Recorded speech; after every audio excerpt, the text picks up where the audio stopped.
Hello, today's video I'm going to share another use for your gel press. This one here is a 5x7 and I have another one down here already on my table that's a 8x10 I believe. Now I watched a lot of videos using the gel press and I just never was good at it. I don't think that I got really good results from using them. And I bought the small one first and then I bought the bigger one. But then they just sat there and I haven't used them. So another use that you can get use out of them for is using it as a stencil mat. Now the gel press is just a thick, pretty much like a stamp. A thick, soft stamp. And this is the larger one. Same thing. It's a little thicker. But a lot of companies are coming out with their own like stencil mat or grip mat. And they're a lot thinner than these, but they also fit in like your stamping tools. Now for mine, my stamping tool, I use either this one. I cleaned it. It's all nice and sticky now. It's thinner. It fits into the stamp tool. Or there's this one also that I got from the Dollar Tree for $1.25. That's what I always use in mine. But the ones that companies are coming out with, they will fit into your stamping tool. But I don't need one of those because I like those. But as far as the stencil mat, I have had this mat for years. This is like a grippy, rubbery type of mat. It does hold stencils down, but not as good as this gel press.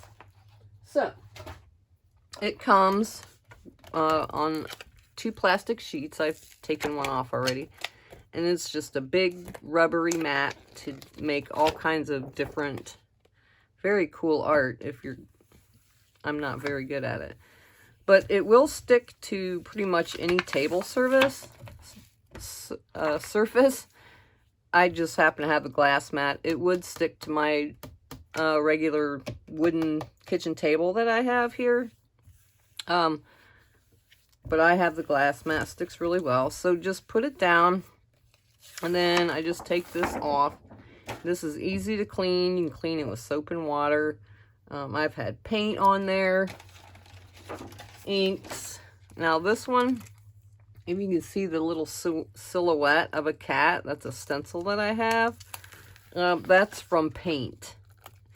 But it doesn't affect its overall purpose.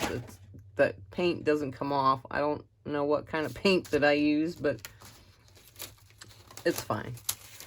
But as far as stencils goes, now I have quite a few stencils. Most of mine are just like for backgrounds.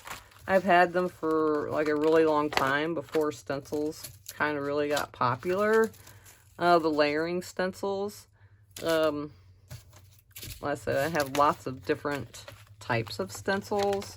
They really are inexpensive. So if you're just maybe starting off in the paper crafting, the stencils are really inexpensive. I even have some really giant ones there. I have a couple layering sets. Stamp set. This is a stamp set. That stamps out of it right now. Pink Fresh Studio. And then this is the layering stencils that go with it. And this is what the results look like from that one. And then right offhand I have this set from Waffle Flower. I love this set. This is the Stencil, and it has stamps, dies, and then hot foil plates also. So there's just a wide variety of options with stencils. So I'm going to show you how this works really, really great. This is a stencil. I can't remember who it's from. It might be from Echo Park. I have quite a few of these, I'm thinking, but in any case, it's the same type of material. It's just plastic. Now, the stencil brushes, these are the ones that I have. A couple different brands of them. We've got like the little short round type, this type. These black handled ones I got on Amazon. I think I got these on Amazon too. I'm not real sure. These were just advertised as like a makeup brush. They work really well, and they clean off exactly the same as like this style of brush. You just can take a paper towel, an old rag, an old t-shirt, and you just wipe it off, and it may stain them, but the ink doesn't stay on them. So there's many options for brushes out there that you can use. So I am going to show you just a quick demonstration on how this gel press mat works as a stencil mat. So this is just a 4.5 or 4 1/4 by 5.5 single layer. It's not a card base at all. And I'm just going to stencil this image here. Get it lined up as best that I can. This is just for a sampling. Now you can see that it sticks, the stencil sticks to the mat. You can feel it. I think I had it on the wrong side. Just like the regular stencil mats do. This has paint on it. So let me get it lined up again.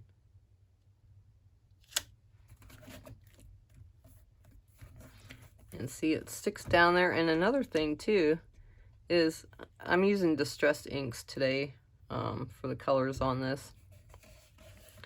But your ink pad sticks to the mat, even the bigger ones. If you have a big ink pad, my stencil's kind of covering a lot of the space, but it grips it. So you don't need like the ink pad holder thing.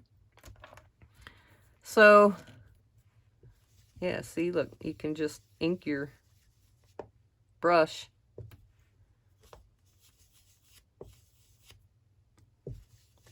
right like that. All right, so I'm going to use this first color is a darker one. I'm going to go darker and then lighter. That's Blueprint Sketch. I hope that it's not too dried out. In my last video, I explained how I haven't been paper crafting for quite some time. But see, that holds your stencil and your paper quite well, even though I've got paint all over this stencil.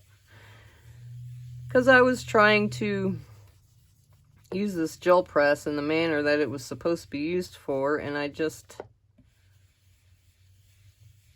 know, I guess maybe I need more practice, but... So I'm going to just start like dark and then fade out some and then move on to the next color. This brush is nice because it's large compared to like this size. I mean, you could use it if that's all you had.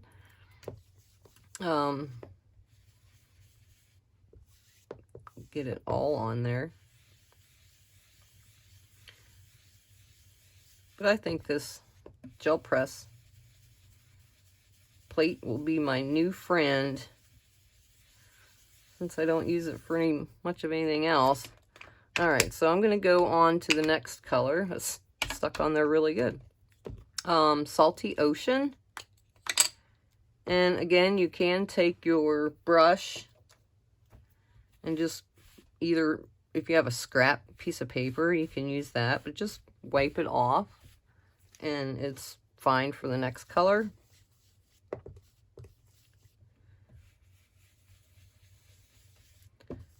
So I'll just ink around. I'm not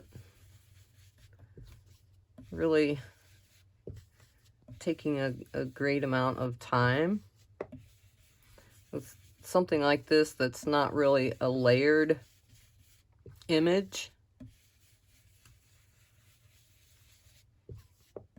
You can be a little faster with it. But I will go over, blend in a little bit where the two colors meet.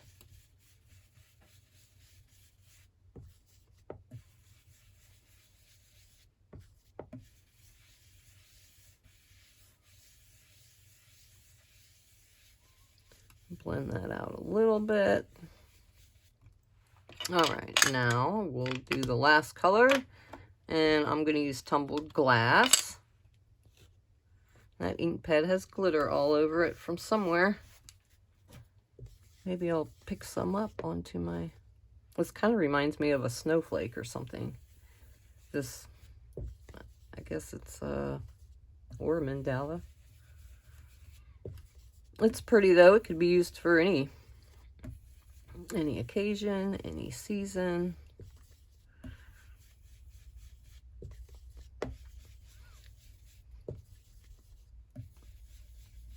So you can just continue going all the way around.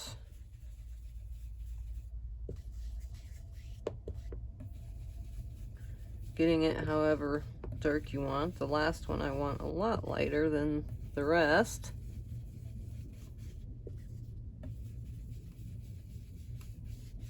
Could also use, if you don't like these type of brushes, you could always use the blending foam.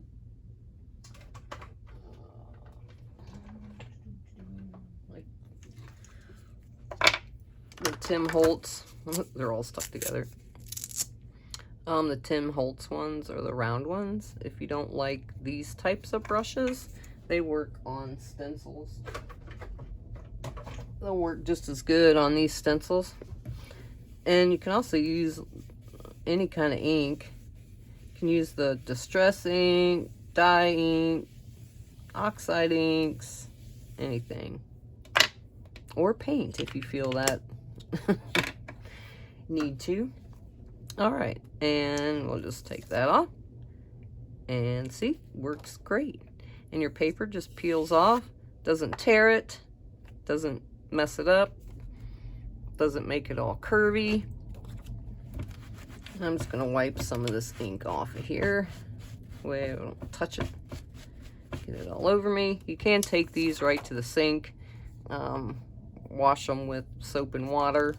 That cleans them off quite well. So, yeah. Sticks right on there. I have a nice, perfect way to use my gel press. I'll show you with the big ink pad on there. See, it even holds the big pad, or any size ink pad really that you have. So yeah, if you have one of these gel press, or if you don't have one, I do like this larger sized one. The smaller one would work. The smaller one would work great even for something like this. But the larger size, you can get, you know, more of your stencil to touch the actual gel press pad. But I think it works great. So, if you're been in the idea of wanting to get something for your stencils, some kind of stencil pad. Like I said, a lot of them are thinner. This one may have been like $23 range, I think. I did get it from Amazon. It's the same brand as this one. It's just the actual gel press brand. I think I got rid of the packaging for this. But the plastic carrier sheets, I guess you call it, I kept them just to keep the dust and lint and stuff off of them. And I keep them in a drawer in one of my little roller cabinets there. So, yeah. If you're in the market to get something like that, I'd look into this. I think it works really, really well.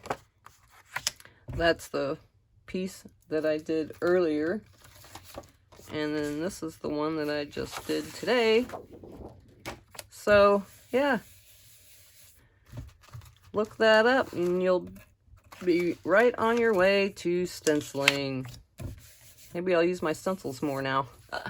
Alright, so that's all I have for you today. Thanks for watching, and I will see you next time. Bye.